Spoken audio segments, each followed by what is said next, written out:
Good morning student, welcome to the Sun public school online classes. Class seventh में आज हम 4th chapter read करेंगे, आत्मनिर्भरता।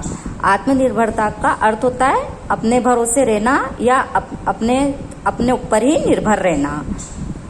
स्वाभिमान से जीने के लिए आत्मनिर्भरता का गुण अनिवार्य है। इसी तथ्य पर प्रकाश डालते हुए पंडित बालकृष्ण भट्ट जी ने आत्मनिर्भर होने की प्रक्रिया को इस निबंध में समझाने का यत्न किया है। यत्न का अर्थ होता है प्रयत्न। तो इसके जो लेखक है पंडित बालकृष्ण भट्ट, उन्होंने हमें आत्मनिर्भर रहने की सलाह दी है। आत्मनिर्भरता यानी अपने भरोसे पर रहना ऐसा श्रेष्ठ गुण है कि जिसके न होने से पुरुष में पौरुषत्व का अभाव कहना अनुचित नहीं मालूम होता। जिनको अपने भरोसे का बल है वे जहाँ होंगे जल में तुम्बी के समान सबसे ऊपर रहेंगे। ऐसे ही के चरित्र पर लक्ष्य पर माँ कवि भारवी ने कहा है, लगयन खलु तेजसा जगन्न महानिच्छति भूति मन्यत। अर्थात तेज और प्रताप से संसार भर को अपने नीचे करते हुए ऊंची उमंग वाले दूसरे के द्वारा अपना वैभव नहीं बढ़ाना चाहते। शारीरिक बल, चतुरंगणी सेना का बल, प्रभुता का बल, ऊंचे कुल में पैदा होने का बल, मित्रता का बल, तंत्र मंत्र का बल इत्यादि जितने बल है, निज बाहुबल, निज का अर्थ होता है अपना, निज बाहुबल के आगे सब क्षीण बल है। क्षीण का अर्थ होता है कमजोर। वरन आत्मनिर्भरता की बुनियाद यह बाहुबल सब तरह के बल को सहारा देने वाला और उभारने वाला है। यूरोप के देशों की जो इतनी उन्नति हुई है तथा अमेरिका, जापान आदि जो इस समय मनुष्य जाति के सिरताज का अर्थ होता है सिर के मुकुट हो रहे हैं, इसका यही कारण है कि उन देशों में लोग अपने भरोसे पर रहना या कोई काम करना अच्छी तरह जानते हैं। आप सभी जानते हैं कि ये देश अमेरिका, जापान ये सब विकसित देश है और यहाँ के लोग ऐसे हैं कि वो सब अपना काम अपने भरोसे पर रहना या अपना काम करना अच्छी तरह जानते हैं। इसका यही कारण है कि यहाँ से लोग अपने भरोसे पर रहना भूल गए हैं। इसी से सेवकाई का अर्थ होता है सेवा करना। यहाँ के लोगों से जैसी खूबसूरती के साथ बन पड़ता है वैसा स्वामित्व नहीं। अपने भरोसे पर रहना जब हमारा गुण नहीं, तब क्यों कर संभव है कि हमारे में प्रभुत्व शक्ति को अवकाश मिले।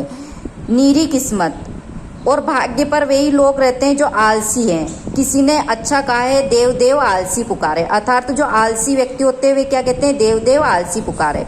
वो जो आलसी व्यक्ति होते हैं वो ये कहते हैं कि जो हमारे भाग्य में है, जो भाग्य में लिखा होगा वही होगा, और वो कर्म करना नहीं जानते, परिश्रम करना नहीं जानते हैं।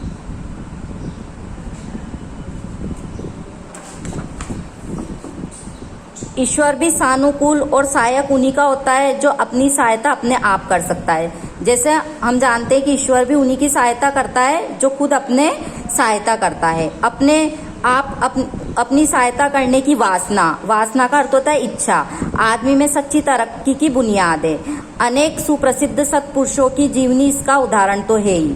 वरन प्रत्येक देश या जाति के लोगों में बल और ओज तथा गौरव और महत्व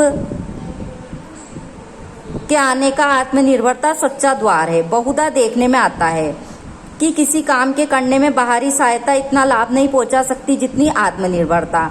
यदि अपन कोई काम करते तो बाहरी सहायता इतना हमें लाभ नहीं पहुंचाएगी जितनी आत्मनिर्भरता कि हम उस काम को अपने आप करते हैं स्वयं। समाज के बंधन में भी देखिए तो बहुत तरह के संशोधन सरकारी कानूनों के द्वारा वैसा नहीं हो सकते जैसा समाज के एक मनुष्य का अलग अलग अपना फिजूल खर्च को किफायतशार या परिमित व्ययशील का अर्थ होता है खर्चीला। शराबी को परहेजगार का अर्थ होता है व्यसन से दूर रहने वाला। क्रोधी को शांत या सहनशील, सूम को उदार, लोभी को संतोषी, मूर्ख को विद्वान, दर्पांध को नम्र, दर्पांध का अर्थ होता है घमंडी, दुराचारी को सदाचारी, कदर्य का अर्थ होता है कायर, को उन्नत मना, दरिद्र भिकारी को आड़ी, भीरू डरपोक को वीर, धुरीण झूठे गपोड़िए को सच्चा, चोर को सहनशील, व्यभिचारी को एक पत्नी, व्रतध्वर इत्यादि नहीं बना सकता। किंतु ये सब बातें हम अपने ही प्रयत्न और चेष्टा से अपने में ला सकते हैं। चेष्टा का अर्थ होता है इच्छा। सच पूछो तो जाति या कौम भी सुधरे हुए ऐसे एक एक व्यक्ति की समष्टि है। समाज या जाति के एक एक आदमी यदि अलग अलग अपने को सुधारे तो जाति की जाति या समाज का समाज सुधर जाए। यदि प्रत्येक व्यक्ति ये सोच ले कि हम अपने आप को सुधारे, अपने आप निर्भर रहे, तो सारा समाज सुधर सकता है। सभ्यता और है क्या? यदि यही कि सभ्य जाति के एक एक मनुष्य, आबल, वृद्ध, वनिता, वनिता का अर्थ होता है स्त्री, सभी में सभ्यता के लक्षण पाए जाएं, जिससे आधे या तिहाई सभ्य है, वही जाति अर्ध शिक्षित कहलाती। अर्ध है ना, आधी शिक्षित कहलाती। कौमी तरक्की भी अलग अलग एक एक आदमी के परिश्रम, योग्यता, सुचाल और सौजन्य का मानो टोटल है। उसी तरह कौम की तंजुल्ली कौम के एक एक आदमी की सुस्ती, कमीनापन, नीची प्रकृति, स्वार्थपरता और भांति भांति की बुराइयों का ग्रैंड टोटल है। इन्हीं गुणों और अवगुणों को जाति धर्म के नाम से भी पुकारते हैं। जैसे सिखों में वीरता और जंगली असभ्य जातियों में लुटेरापन। जैसे सिखों में वीरता का गुण होता है और जंगली जो असभ्य जाति होती है उनमें लुटेरापन की, वो जैसे कोई भी आते जाते रहते हैं तो उनको वो लूटने का काम करती है असभ्य जातियाँ। जाति गुणों या अवगुणों को गवर्नमेंट कानून